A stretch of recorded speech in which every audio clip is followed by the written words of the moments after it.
정말로 이걸 다 할 수 있다고? 이게 말이 돼? 걱정하는 시간 아깝습니다. 여행 전문가 노란풍선이 시간을 아껴드릴게요.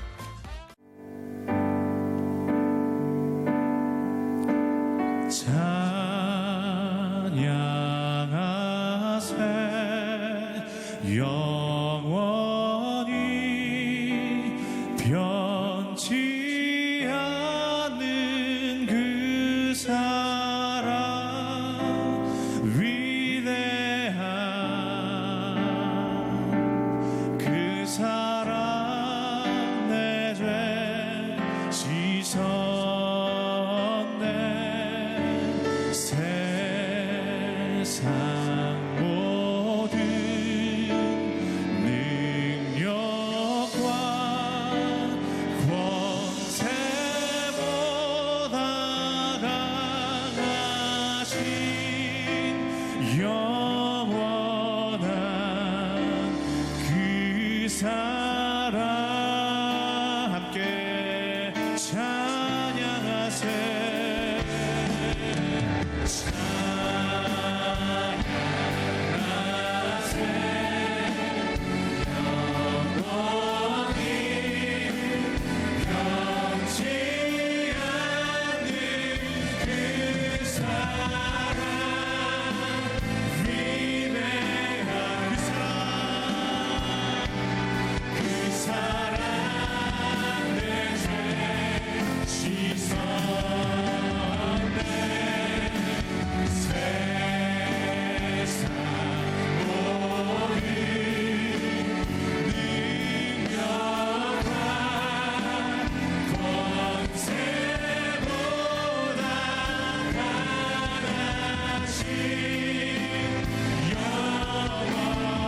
다시 한번 우리 주님의 그 영원하신 사랑을 선포하며 우리 예배 문을 열도록 하겠습니다.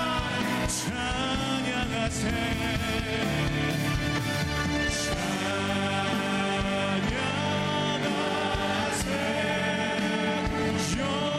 영원히 변치 않는 그 사랑 위대한 그 사랑 내 죄 씻었네 세상 모든 능력과 권세보다 강하신 영원한 그 사랑 할렐루야 아멘.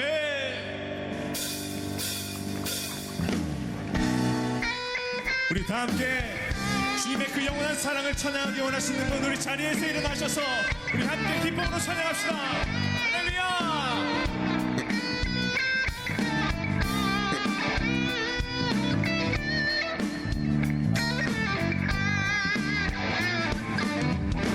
예수보다 더 큰 사랑 그 누구도 줄 수 없네 우리에게 자유 주신 아멘 그 큰 사랑 다시 한번 고백합시다. 예수보다 더 큰 사랑 그 누구도 줄 수 없네 우리에게 자유 주신 그 큰 사랑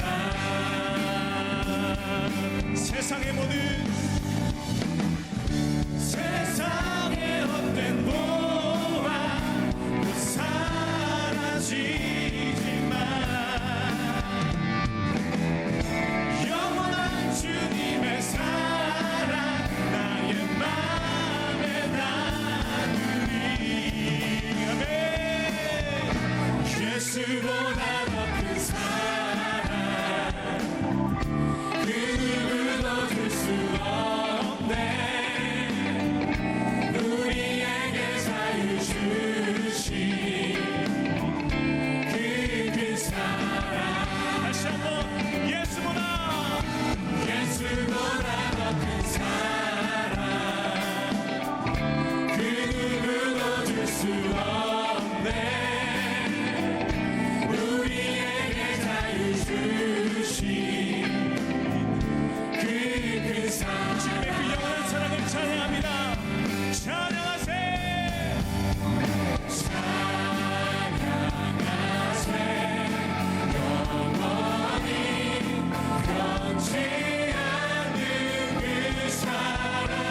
사랑 그 누구도 줄 수 없네 우리에게 자유 주신 그 큰 사랑 우리 목소리 높여 예수보다 큰 사랑 그 누구도 줄 수 없네 우리에게 자유 주신 그 큰 사랑 찬스로 예수보다 더 큰 사랑 예수보다 더 큰 사랑 그 누구도 줄 수 믿으십니까? 우리에게 자유 주신 우리 마지막으로 선포하면서 예수보다 더 큰 사랑 아멘 그 누구도 줄 수 없네 우리에게 자유 주신 그 우리에게 자유 주신 우리에게 자유 주신 그 사랑 할렐루야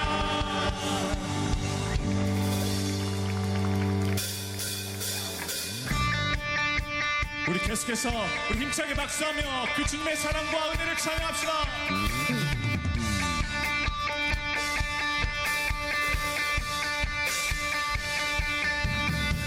주의 자비가 내려와 내려와 주의 자비가 봄비같이 주의 자비가 내려와 나를 덮네 주의 자비가 내려와 내려와 주의 자비가 봄비같이 주의 자비가 내려와 나를 덮네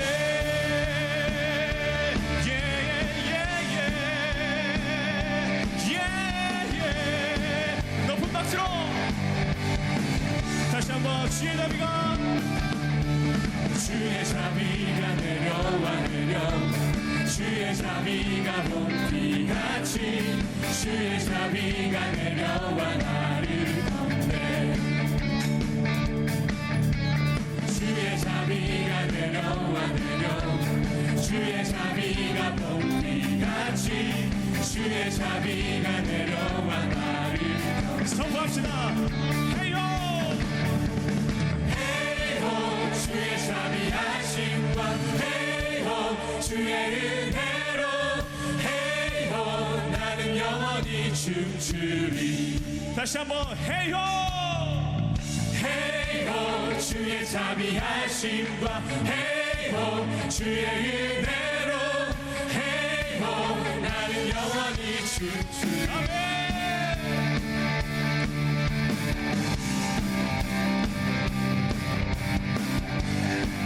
이번에는 여러분들의 박수로 따라올까요?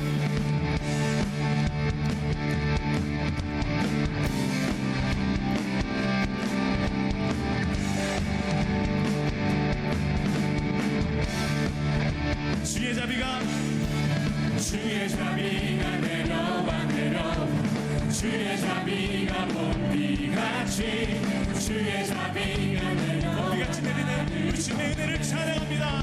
다시 한번 주의 자비가 내려와 내려와 주의 자비가 봄비같이 주의 자비가 내려와 나를 다시 한번 주의 자비가 내려와 주의 자비가 내려와 내려와 주의 자비가 봄비같이 주의 자비가 내려와 나를 덮네 아멘 회복 주의 자비하심과 회복 주의 은혜로 회복 나는 영원히 춤추리 아멘 주의 자비하심과 회복 주의 은혜로 회복 나는 영원히 춤추리 다시 한번 회복 주의 자비하심과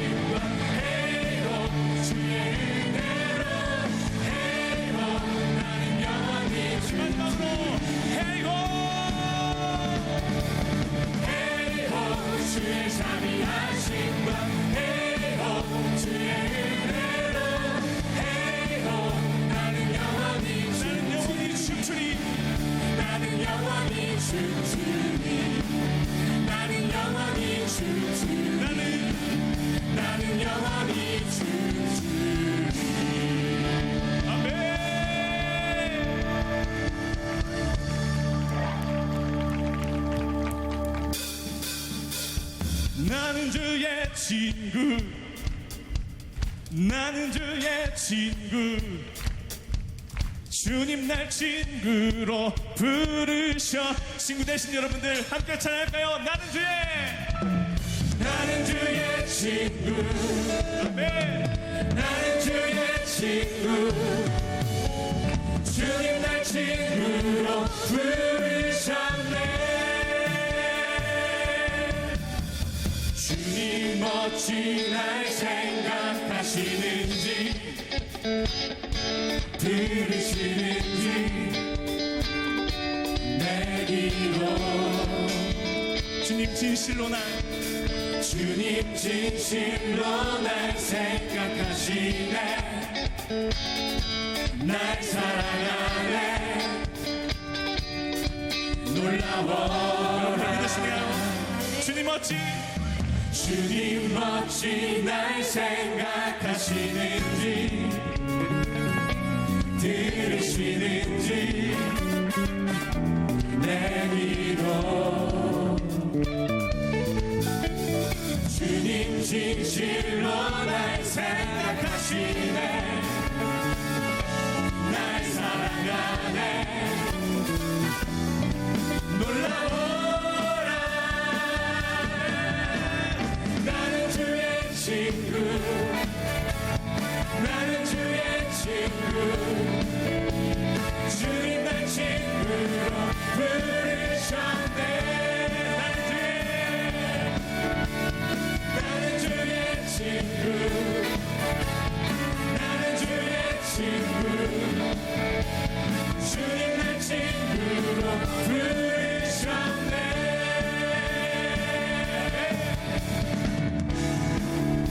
다시 처음부터 주님 멋진 날 생각하시는지 아멘. 들으시는지 내 기도 주님 진실로 날 생각하시네. 아멘. 날 사랑하네. 놀라워라.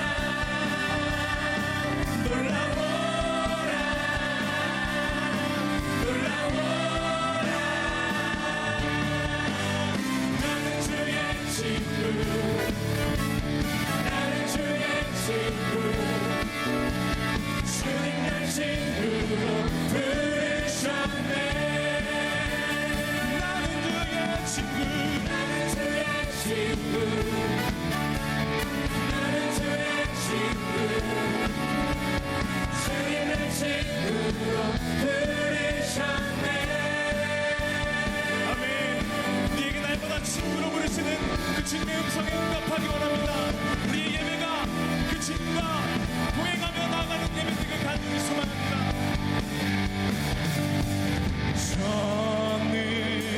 전능하신 영광의 주는 내 친구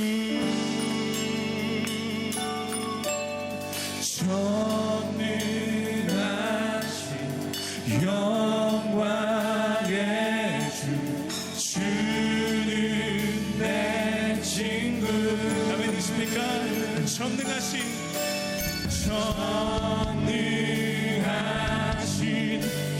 영광의 주는 내 친구.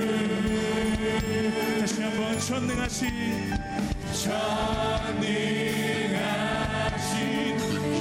영광의 주는 내 친구. 전능하신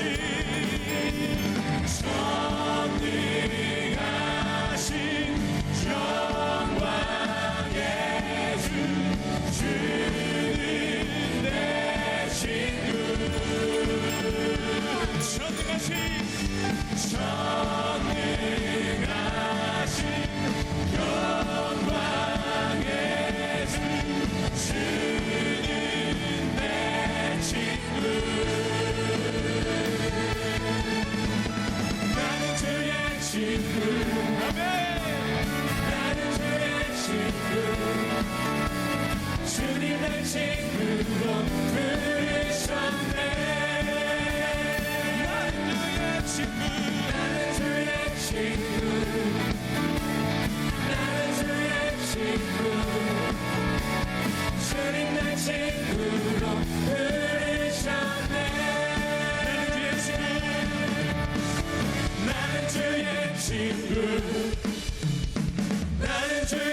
친구 주님 날 친구로 부르셨네. 나는 주의 친구 나는 주의 친구 주님 날 친구로 부르셨네. 부르셨네. 부르셨네. 부르셨네. 하나님 앞에 신기록하여 박수 올립시다. 아멘.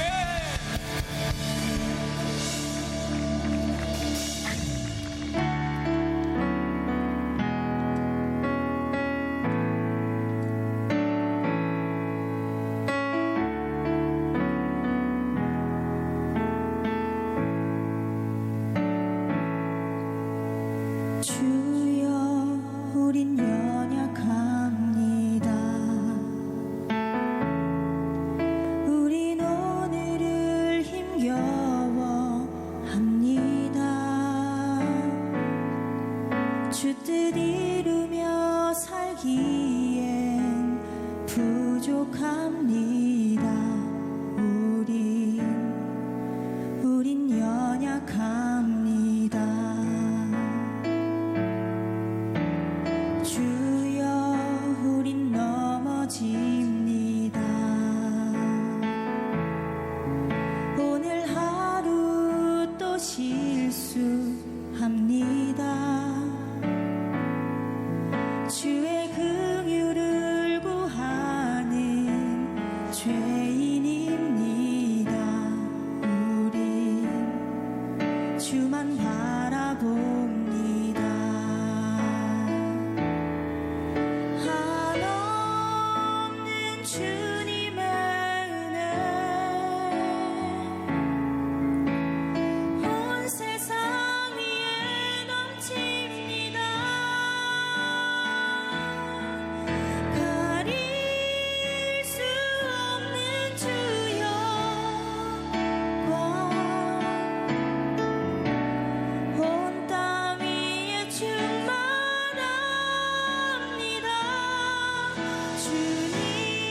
주님만이 길이오니 우린 그 길 따라갑니다. 그날에 우릴 이루시 주는 완전합니다.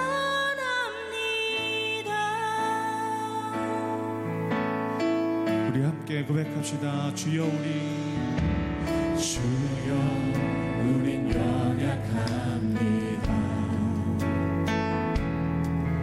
우린 오늘을 힘겨워합니다. 주 뜻 이루며 살기에 부족합니다. 우린 연약합니다. 주여 우린 넘어집니다.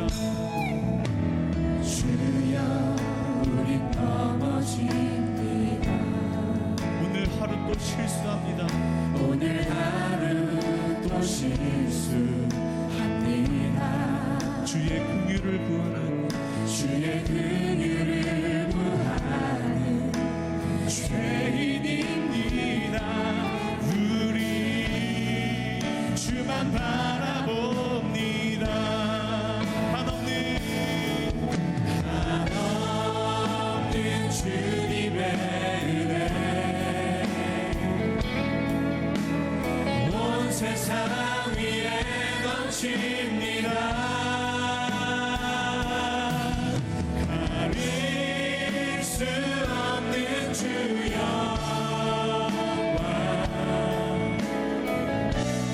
온 땅 위에 충만한 주님만이 길이오니 주님 우린 그 길 따라갑니다. 우린 그 길 따라갑니다.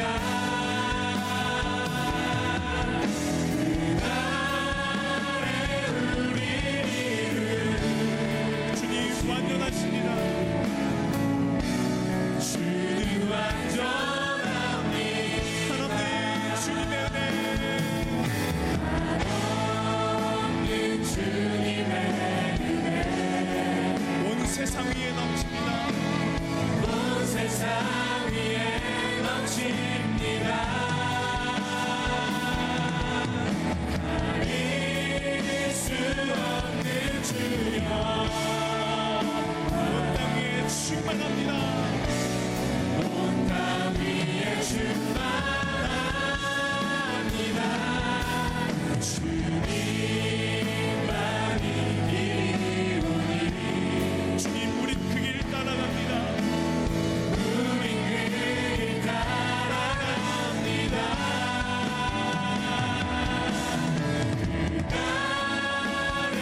오늘의 말씀은 에스더 3장 5절에서 6절 말씀입니다.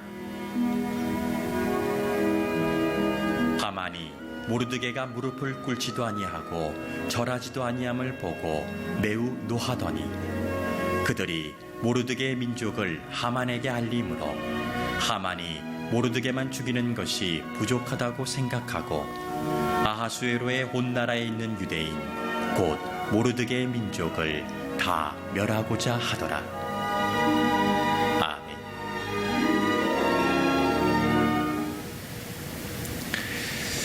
반면교사라는 말이 있지요. 따르면 안 되는 나쁜 본보기라는 뜻입니다.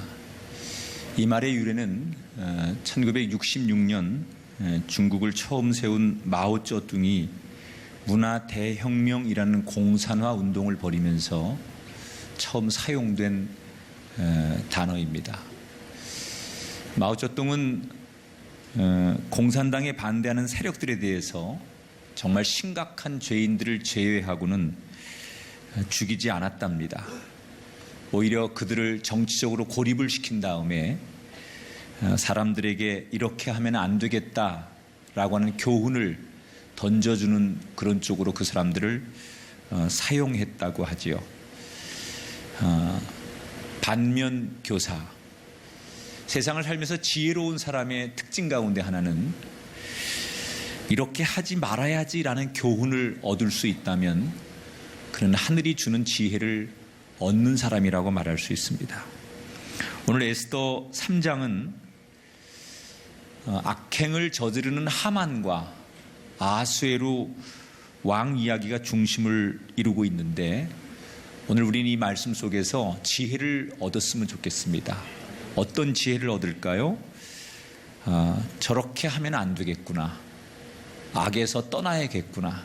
이런 지혜를 오늘 말씀을 통해 얻게 되기를 주 이름으로 축원합니다.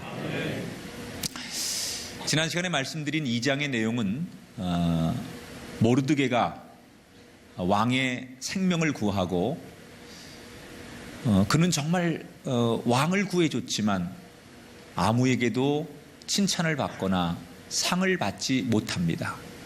그러나 사람들이 주는 상이 없다고 해서 실망하거나 좌절하지 않고 모르드게는 여전히 자기에게 맡겨진 일을 성실하게 감당하는 사람이었습니다. 그렇게 하루하루를 성실하고 순간순간을 감사하며 지내는 이 모르드게에게 사람이 살면서 다 좋은 사람만 있는 게 아니에요. 나에게 참 불편한 사람이 누구에게나 있는데 이 모르드게에게 참 불편한 사람이 하나 있습니다. 그는 페르시아의 권력 2인자 아하수에로 왕 다음으로 페르시아에서 가장 많은 힘과 권력을 가진 하만이라고 하는 사람과 이 모르드게는 대단히 불편한 관계였어요.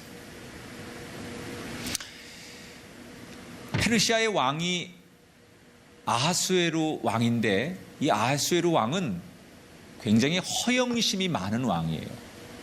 그래서 누가 자기를 조금만 높여주고 또 물질과 인기와 명예 이런 걸 던져주기만 하면 그것에 혹하는 아주 뭐라 그럴까요? 깊이가 없는 왕, 그저 자기밖에 모르는 성숙되지 않은 왕, 그런 왕이 아하수에로 왕입니다.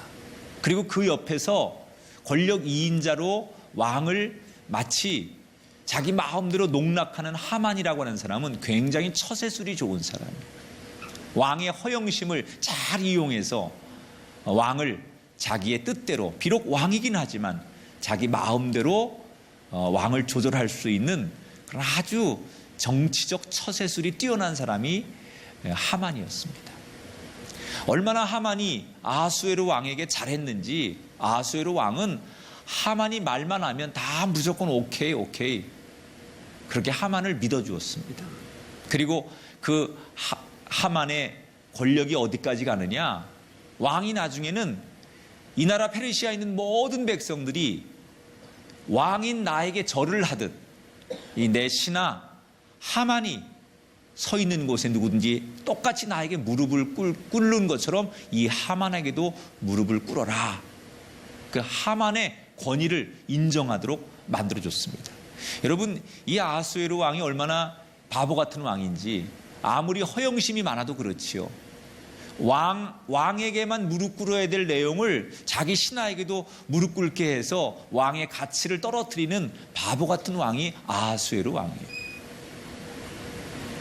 그래서 하여튼 그것이 왕의 명령이 되었기 때문에 페르시아에 사는 모든 사람들은 하만 앞에 다 왕처럼 무릎을 꿇습니다. 그런데 유독 한 사람만큼은 하만에게 무릎을 꿇지 않는 사람이 있었어요. 그가 바로 모르드게였어요.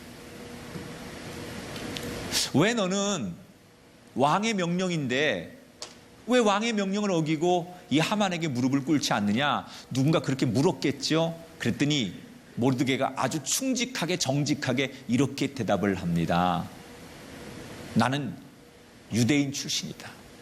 너희들 아는 대로 유대인들은 하나님의 백성이다. 무릎을 꿇는다는 것은 하나님 앞에 예배할 때, 하나님을 경배할 때, 하나님을 찬양할 때만 엎드리고 무릎 꿇는 것이 우리의 신앙의 자세인데, 하나님이 아닌 사람에게 무릎 꿇는 것은 내 신앙에, 하나님을 향한 내 충심에 반하는 것이다. 이렇게 자기가 무릎 꿇지 않는 이유를 동료인 누군가에게 이야기를 했어요. 그리고 이 이야기는 사람에게 전해져서 하만의 귀에 들어가게 됩니다. 하만이라는 사람이 저 유대인 궁중에서 문지기를 하는 모르드게라고 하는 사람이 자기한테는 신앙의 정조 때문에 절대로 무릎을 꿇을 수 없다는 이야기를 듣고 그는 이를 갈며 분노하기 시작하죠. 그리고 정말로 어느 날 궁궐 앞을 지나가는데 모르드게가 딱 서서 하만이 지나가는데 다른 사람들은 다 무릎을 꿇는데 절대 무릎을 꿇지 않는 것을 목격하게 됩니다. 이때 하만의 마음을 에스더 3장 5절에 이렇게 표현하지요. 같이 읽어볼게요. 하만이 모르드게가 무릎을 꿇지도 아니하고 절하지도 아니함을 보고 매우 노하더니.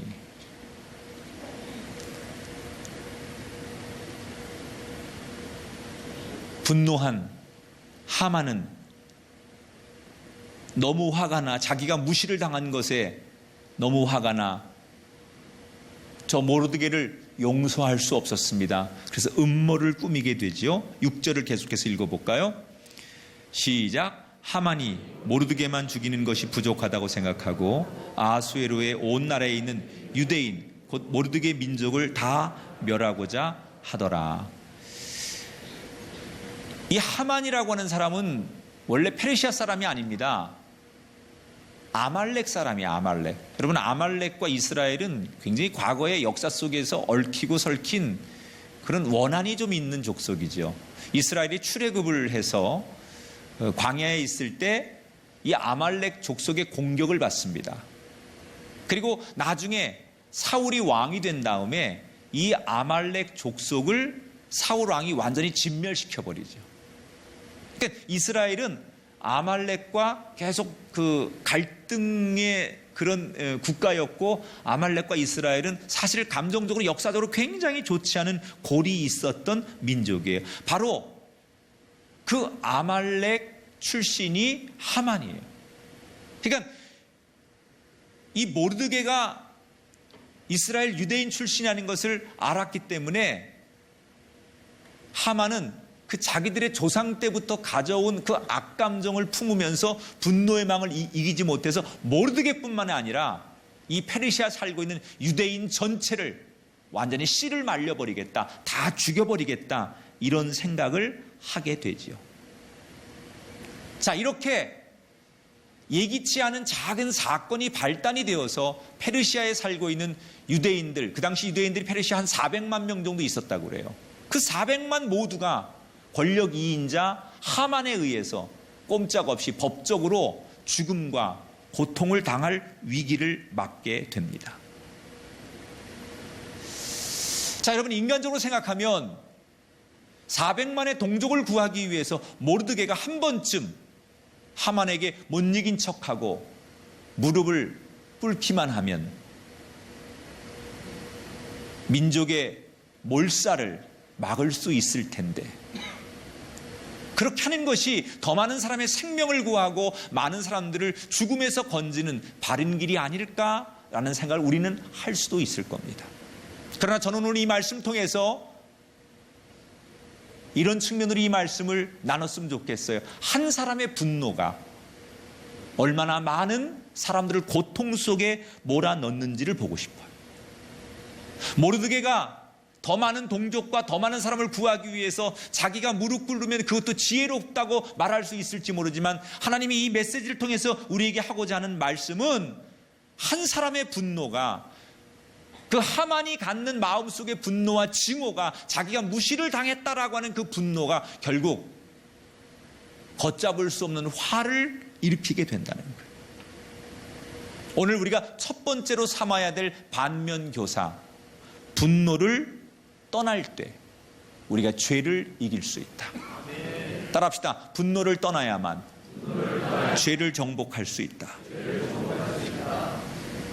기독교 영성을 연구하는 많은 사람들이 사탄에게 가장 좋은 먹잇감 중에 하나가 뭐냐? 분노의 감정을 갖는 거래요. 사탄이 우리를 가장 공격하기에 좋은 최상의 상태가 뭐냐? 우리가 분노의 감정을 가질 때 사탄은 그 사람을 가장 쉬운 먹잇감으로 생각한다는 거예요. 왜냐? 사람이 분노하는 순간, 사람은 뭐 어떤 사람이든지 분노의 감정을 갖는 순간, 그 분노가 생기는 순간 자기의 판단과 생각이 마비됩니다. 여러분, 어떤 사람이든지 그 마음속에 분노의 감정이 생기면 이성적이지 않습니다. 그리고 판단이 제대로 되지 않습니다. 그래서 결과적으로 그 분노의 마음을 우리가 절제하지 못하면 불행한 죄의 결과를 만듭니다. 한 사람의, 여러분, 분노가 역사적으로 얼마나 많은 사람을 불행하게 하는지 몰라요. 모세와 다윗이 성경에 보면 하나님 앞에 책망받는 장면이 있어요. 근데 그때가 언제냐? 모세는 이스라엘 백성들을 향해서 분노할 때, 다윗은 우리아를 향해서 분노하고 화를 낼 때, 그 분노를 이기지 못해서 심지어 살인까지 저지르잖아요. 그때 분노의 감정을 가지고 있을 때 하나님께서 모세도 다윗도 책망을 하십니다. 여러분, 이 분노라는 것은 나를 위해서, 그리고 우리 모두를 위해서 이 분노는 다스리고 정복하고 아예 조심하고 지혜롭게 대처해야 돼요. 하만 한 사람의 분노, 자기를 인정해 주지 않았다는, 자기 자존심에 상처를 입었다는 그 분노 하나 때문에 400만을 죽이려고까지 하는 음모를 꾸미는 어처구니 없는 역사의 한 장면을 보면서 사탄은 우리의 작은 감정, 분노라고 하는 감정을 불러일으켜서 더 많은 불행을 우리 모두에게 전염시키는 존재가 사탄이라는 거예요.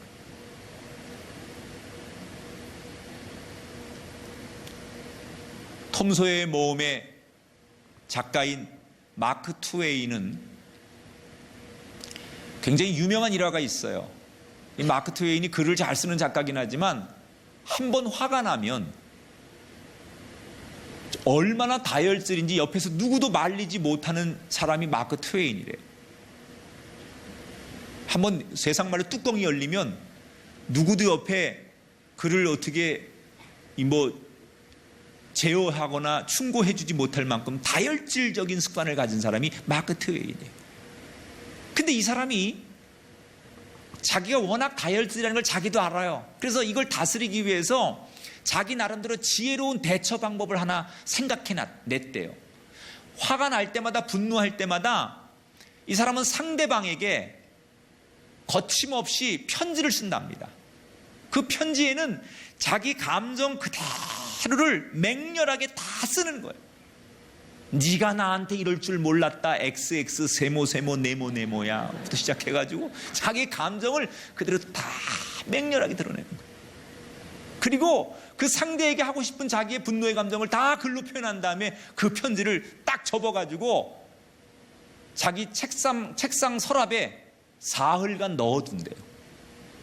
그리고 사흘의 시간이 지나면 그 사흘 전에 가졌던 분노의 마음, 상대에 대한 막 그런 경멸의 마음, 이런 것들이 화가 가라앉으면서 사흘이 지난 다음엔 마음의 평정이 찾아오는 거예요. 그러면 다시 슬그머니 서랍 속에 넣어두었던 그 편지를 찢어서 휴지통에 버리는 일을 반복했다.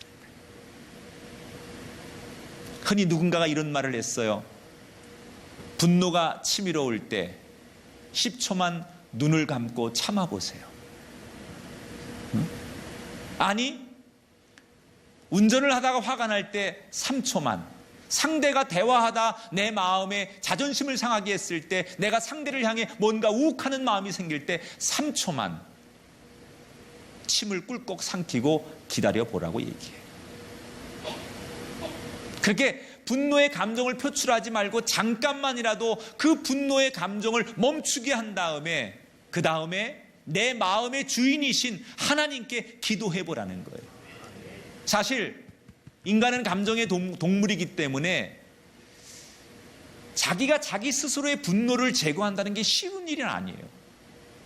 이게 내 마음속에 내가 분노가 일어났는데 이 분노의 마음을 내가 어떻게 통제하고 내가 다스린다는 게 이게 말처럼 쉬운 일이 아닙니다. 그런데 여러분, 나는 안 되지만 하나님께서 내 마음을 주장하시고 분노의 감정보다 더 사랑스러운 성령께서 내 마음을 지배하시고 내 마음을 주장하시면 나는 이길 수 없지만 하나님이 주는 성령의 지혜와 은총을 통하여 그 분노의 감정을 조절하는 사람이 될 줄 믿습니다.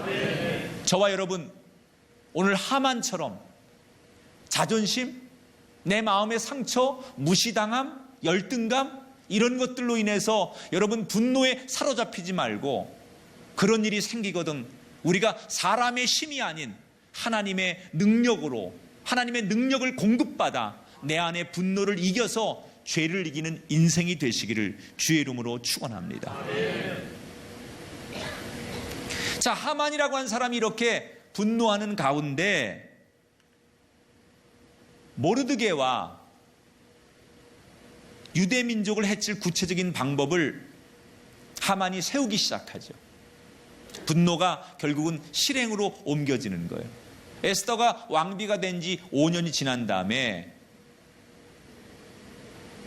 하만은 소위 요즘으로 말하면 무당, 점치는 사람을 불러놓고 내가 거사를 치르는 날을 언제로 하면 좋겠느냐, 이렇게 점쟁이에게 그 날짜까지 다 의논을 하고 점쟁이에게 물어봐가지고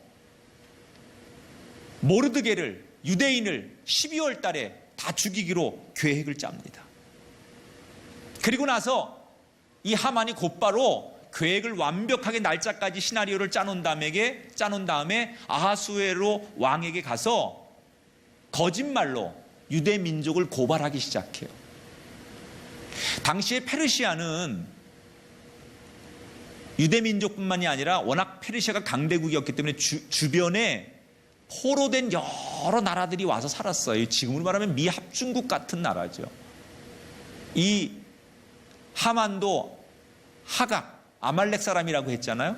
그리고 유대인도 와 살고 그 주변에 여러 족속들이 이 페르시아에 와서 살고 있는데, 하만이 왕에게 뭐라고 고발을 하느냐, 이 페르시아 땅에 살고 있는 타민족 가운데 지금 아하수에로 왕, 당신이 왕이고 당신이 이곳의 모든 권력자인데 당신이 만든 법을 지키지 않는 민족이 있습니다. 이렇게 툭 한마디 던지죠. 그들은 왕의 명령을 따르는 게 아니라 자기들의 고유한 민족의 법, 내지는 자기들이 가지고 있는 자기들끼리의 법을 왕의 법보다 왕의 명령보다 더 우선하며 사는 약간 역모를 꾀하는 역적 같은 그런 민족이 이 땅에 살고 있습니다. 가뜩이나 허영심에 자존감이 낮은 이 아하수에로 왕은 하만의 이야기를 듣고 역시 분노하며, 그들이 누구냐? 유대 민족입니다. 그러면서 지금 왕께서 이 땅을 다스리고 전 세계를 다스리는데 그 유대 민족을 본보기로 삼아서 왕의 명령과 법을 어기는 사람은 절대 용납할 수 없다는 걸 이번에 보여주셔야 합니다.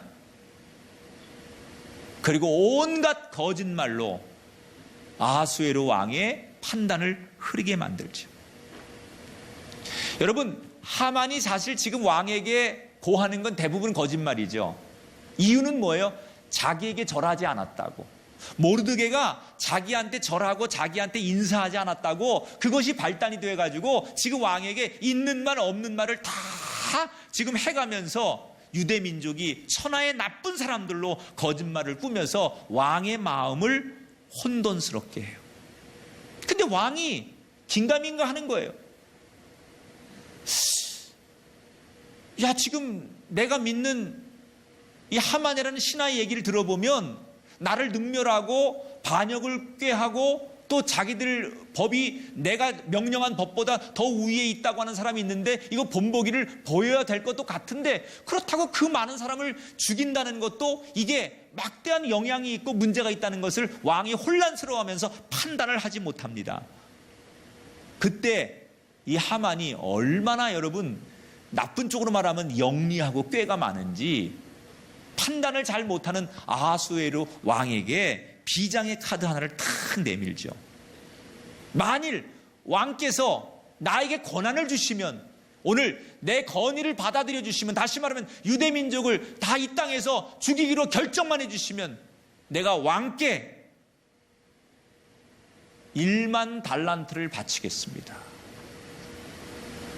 여러분, 성서학자들의 이 얘기에 의하면 1만 달란트는 그 당시 페르시아의 1년 재정의 3분의 2에 해당하는 막대한 돈이에요. 지금으로 말하면 우리 국가 재정 같은 거를 대기업이 내가 몇 조 내겠습니다 뭐 이런 정도로 말하면 여러분 좀 실감이 됩니까? 어느 대기업이 대통령한테 가서 딜을 하는 거죠. 국가 예산의 절반을 우리 기업이 되겠습니다 뭐 이 정도로 하면서 딜을 하는 거예요. 근데 이때 아하수에로 왕이요, 지금 요 상황이 어떤 상황이냐면 그리스와의 전쟁에서 대패를 하고 돌아옵니다. 그래서 굉장히 전쟁에 패한 후에 그 페르시아의 경제력, 군사력이 굉장히 불황을 겪을 때예요. 그러니까 재정이 바닥나고 전쟁에서 패하고 돌아왔기 때문에 그 후유증이 대단히 컸을 때예요. 그러니까 가장 약점을 하만이 잘 공격하는 거예요. 돈에 궁하고 경제가 안 돌고 지금 왕이 굉장히 의기소침해 있을 때 비장의 카드, 돈을 던지는 거예요. 여러분, 이 하만이라는 사람은 얼마나 머리가 좋은지 1만 달란트의 돈을 어디서 구하려고 했을까요? 유대인들이 페르시아에 400만 살았다고 했죠. 그 400만을 다 죽이고 그들의 재산을 몰수하면 1만 달란트를 내고도 남을 만한 돈이 있다고 생각한 거예요. 히틀러가 유대인들을 그렇게 많이 학살한 이유 중에 하나가 그런 감정적인, 그런 유대인들을 향한 감정적인 것이 있었지만 그 유대인들이 가졌던 엄청난 재산을 몰수하고 빼앗아서 전쟁의 자금으로 쓰려고 했던 그런 계산도 히틀러에게는 있었어요. 그러니까 하만이 딱 그 생각한 거예요. 그 페르시아에 살고 있는 400만의 유대인들을 죽이고 그들의 재산을 몰수하면 1만 달란트를 주고도 남을 만한 돈이 있다고 생각하는 거예요. 결국 아하수에로 왕은 이것이 왕으로서 내가 뭔가 옳지 않은 일이라는 생각, 양심의 가책을 느끼긴 했지만 돈의 유혹을 결국 이기지 못하고 자기 조소에 효력이 생기는 반지를 그냥 빼가지고 하만에게 내줍니다. 네가 하고 싶은 대로 해. 너 대신 약속 지켜야 돼. 1만 달란트 나한테 낸다고 했으니까 그 돈 내야 돼. 그 거래를 받아들이고 자기의 조서, 도장과 같은 이 반지를 하만에게 내주죠. 네가 하고 싶은 대로 하라는 거예요. 하만은 점술가에게 날짜를 받은 대로 날을 정해놓고 모든 유대인을 죽이고자, 그리고 그들의 재산을 다 국가가 몰수한다는 그런 조서를 왕의 이름으로 페르시아 전역에 내리게 되죠. 자, 여러분, 말도 안 되는 이 비정상적인 일들이 지금 일어나고 있습니다. 지금 제가 여러분에게 설명해 드린 이 사건을 쭉 들으시면서 여러분 누가 제일 나쁜 놈입니까? 나쁜 놈이라고 하니까 그렇구나. 누가 제일 나쁜 사람입니까? 누가 제일 잘못했습니까? 첫째는 하만이 제일 잘못했죠.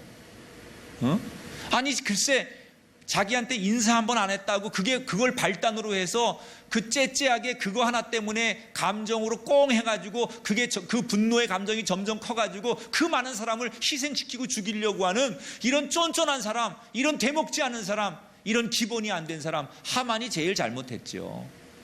그러나 우리가 하만 말고 또 하나의 반면 교사로 삼아야 될 내용이 저는 바로 아하수에로 왕에게 있다고 생각해요.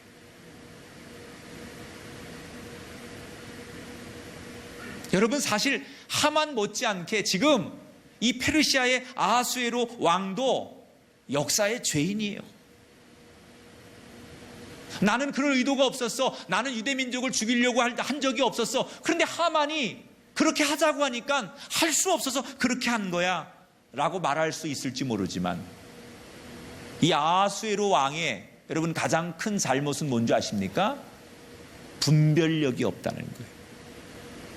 무엇이 옳은 일인지, 무엇이 잘못된 일인지, 무엇이 정의고, 무엇이 비정상적인 것인지 분별하지 못하는 죄.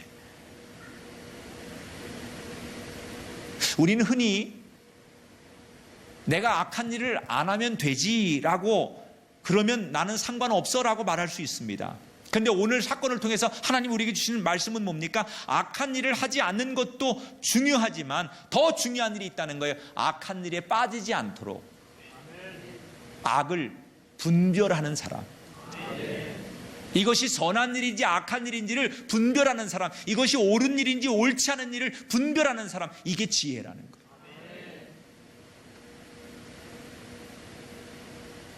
나는 이게 잘못인 줄 모르고 했어요. 이게 하나님 앞에 영광 가리는 일인지 모르고 했어요. 이거 어리석다는 거예요. 오늘 성경이 말하는 것은 지혜로워야 된다는 거예요. 분별해야 된다는 거예요. 이게 악한 일인지 하나님이 원하시지 않는 일인지 하나님 앞에 불의한 일인지를 분별하는 인생이 지혜로운 인생이라는 거예요. 예수님을 앞에 두고 빌라도가 십자가 사형 선고를 내리기 전에 그는 손을 씻으며 유대인 군중들에게 뭐라고 말해요? 이건 내 의지가 아니다. 나는 저 예수를 처형할 생각이 없었다. 그런데 너희들이 저 예수를 십자가에 못 박으라고 소리치고 너희들이 요구하고 너희들이 해달라고 했으니 나는 책임이 없다. 그거예요. 나는 저 예수를 십자가에 처형하고 싶지 않았지만 군중들이 원해서 유대인인 같은 유대민족인 너희들이 원해서 예수를 처형하는 거니까 나에게 책임을 묻지 마라. 그리고 손을 씻었단 말이에요. 그런데 여러분 정말 빌라도는 죄가 없습니까? 우리가 고백하는 사도신경의 신앙 고백에 뭐라고 고백을 하지요? 본디오 빌라도에게 고난을 받으사 십자가에 못 박혀 죽으시고,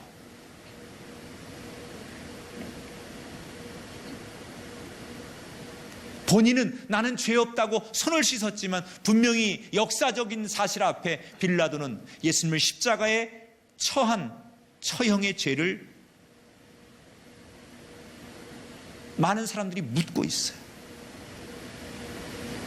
물론 빌라도 입장에서는 억울할 겁니다. 세상의 법으로 보면 정상 참작이 됩니다. 그는 직접 예수를 십자가에 못 박는데 가담하지 않았습니다. 그러나 하나님의 기준은 다릅니다.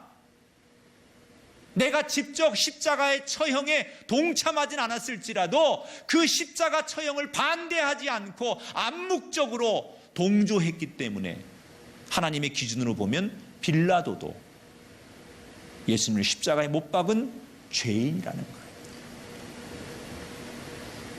여러분, 우리는 세상이 말하는 지혜로운 사람이 되는 것으로 멈춰서는 안 되고 하나님 보실 때 선하고 지혜로운 사람이 될 수 있기를 축복합니다.